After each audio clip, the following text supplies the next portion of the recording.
தாங்கள் சிரத்தை விடுத்து என் விண்ணப்பத்திற்கு செவிசாய்க்க வேண்டும். தாட்சாயணி அனைத்து உணர்ந்தவள். ஆத்திரப்படும்படி ஏதும் கேட்க மாட்டா என்பது எமக்கு தெரியும். விஷயத்தை சொல். பிள்ளைகள் வளர்ந்து ஆளாகிவிட்டால் பெற்றோர்களுக்கு கட்டுப்பட்டவர்கள் தான். ஆண் பிள்ளையாக இருந்தால் அங்கிய காலம் வரை பெற்றோருக்கு கட்டுப்பட்டவன். பெண்ணாக பிறந்து விட்டால் பருவம் அடைந்த பிறகு மற்றொருவருக்கு மாலையிட்டு விட்டால் கணவனுக்கு தான் கட்டுப்பட்டவள்.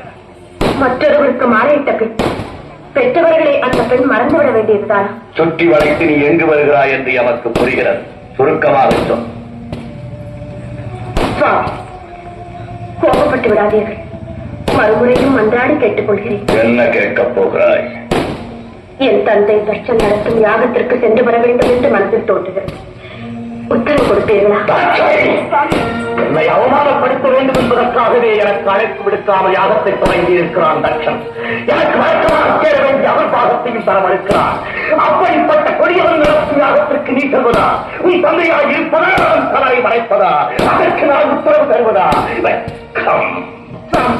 அவர் அழைக்க மறுப்பதையும் அவிர்வாகம் கொடுக்காமல் இருப்பதையும் குற்றம் என்று சுட்டிக்காட்டி உங்களையும் வரவேற்று யாகத்தை முடியுங்கள் என்று அறிவுரை கூறத்தான் போகிறேன். அறிவு தட்சனுக்கு ஏராளம், அதைவிட ஆணவம் ஏராளம் ஏராளம். அந்த ஆணவத்தை அகற்றி நல்லறிவு புகட்டத்தான் நான் போகிறேன். உன்னால் முடியாது. ஏன் முடியாது? அவன் அழியும் காலம் வந்து விட்டது. அதை தடுத்து நான் நிறுத்துகிறேன். நடக்காது. ஏன் நடக்காது? அவன் விதி முடிந்து விட்டது. அந்த விதியை என் மரியாதை சொல்லுகிறேன். வேதையே அவமானப்பட்டு திரும்ப போகிறாய்.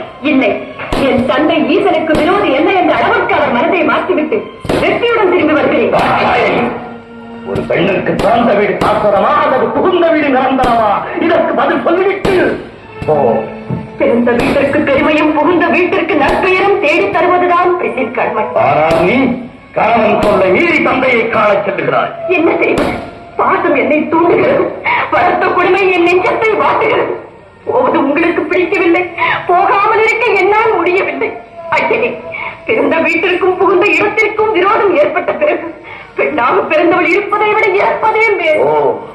தந்தையின் பாகம் என்னையும் மீறும் அளவுக்கு வந்துவிட்டது. தவறுதான், என்னை மன்னியுங்கள். சென்று வர உத்தரவிடுங்கள்.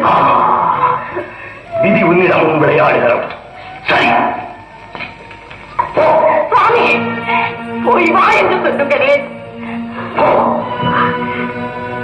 இறைவா, பிரபு, பரம்பொருளே. எங்கு வந்தாய்? எதற்காக வந்தாய்? எந்த முகத்தோடு என்னை பார்க்க வந்தாய்? ஐயனே, என்னை மன்னித்து விடுங்கள். பெண் புத்தி பின் புத்தி என்ற சொல்லுக்கு இலக்கணம் கண்டுவிட்டேன். பாசத்திற்காக சென்று பலனை அனுபவித்து விட்டேன். போதும், நான் பட்டது அனைத்தும் மறந்து அடியாரை ஏற்றுக் கொள்ளுங்கள். உன்னை இனி நாம் ஏற்றுக்கொள்வதா? யார் நீ? நான் யார் என்பதை கூடவா மறந்து விட்டீர்கள்? நினைத்தாலும் நினைவிற்கு வரவில்லை. உங்களையே சதம் என்று நம்பி வந்திருக்கும் என்னை சோதித்து விடாதீர்கள். ஏற்றுக்கொள்ளுங்கள். என் சொல்லை மீறி என் வாய்ப்படியை கலந்த போதே என் மனைவி இறந்து விட்டாள். என் பல எது தக்கனி மகள் தாட்சாயணி தான் இப்போது வந்திருக்கிறார். இல்லை இல்லை, இனி ஒரு முறை என்னை தக்கன் மகள் என்று சொல்லாதீர்கள். அப்ப எனக்கு தந்தையும் அல்ல, நான் அவருக்கு மகளும் அல்ல என்று ஊரடியே சொல்லிவிட்டு அவர் யாகமும் முடியாமல் போகட்டும் என்று தவித்து விட்டு வந்தேன். உன்காவலை ஒன்று செய்யார். என்னால் ஏவப்பட்டிருக்கும் சீரபத்தன் இந்நேரம் தக்கனை பழிவாங்கி யாகத்தையும் அழித்திருப்பார். எப்படியோ தொலையட்டும். என்னை பொறுத்தவரை தவறை உணர்ந்து விட்டேன். மன்னித்தேன் என்று ஒரு வார்த்தை சொல்லுங்கள். மனதால், வாக்கால், காயத்தால், முற்காலும் உனக்கு மன்னிப்பே கிடையாது. போக மாட்டேன். உயிரை விட்டாலும் உங்கள் திருவடிகளில் விடுவேனே தவிர இந்த இடத்தை விட்டு ஒரு கணமும் என்னால் பிரிந்திருக்க முடியாது. கிடையாது. என்னோடு சேர்ந்து வாழும் பாக்கியம் இனி உனக்கு கிடையாது. சோதித்தது போதும்.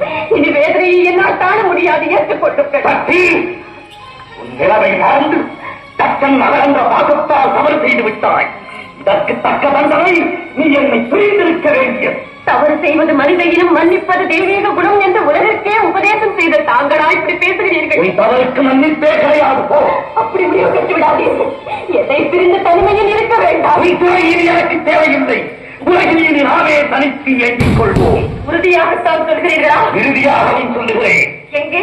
என்னை பார்த்து இரு முறை சொல்லுங்கள். முகத்தை பார்க்கவும் தயாராகில்லை. ஈசனே, என் துணையின்றி உம்மால் ஒரு காலம் தனித்து இயங்க முடியாது என்பதை நன்றாக நினைவில் வைத்துக் கொள்ளும்.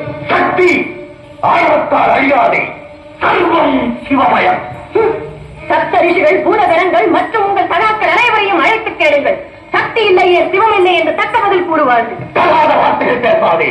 சிவம் தான் உலகில் சிறந்தது. இல்லை, சக்திதான் உலகில் உயர்ந்தவள். சிவம் இல்லையே சக்தி இல்லை. சக்தி இல்லையே சிவம் இல்லை.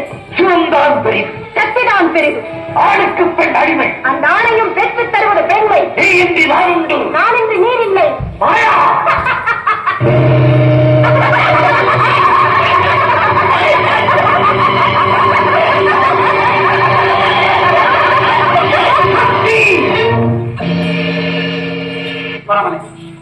அறிந்தும் அறியாதவர் போல் எதற்காக இந்த நாடகம் ஆடி? சக்தி இல்லையே சிவம் இல்லை, சிவம் இல்லையே சக்தி. இருவரும் சேர்ந்திருப்பதுதானே உலகம். இனம் தனிந்து சிவசக்தி சமேதராய் காட்சியளித்து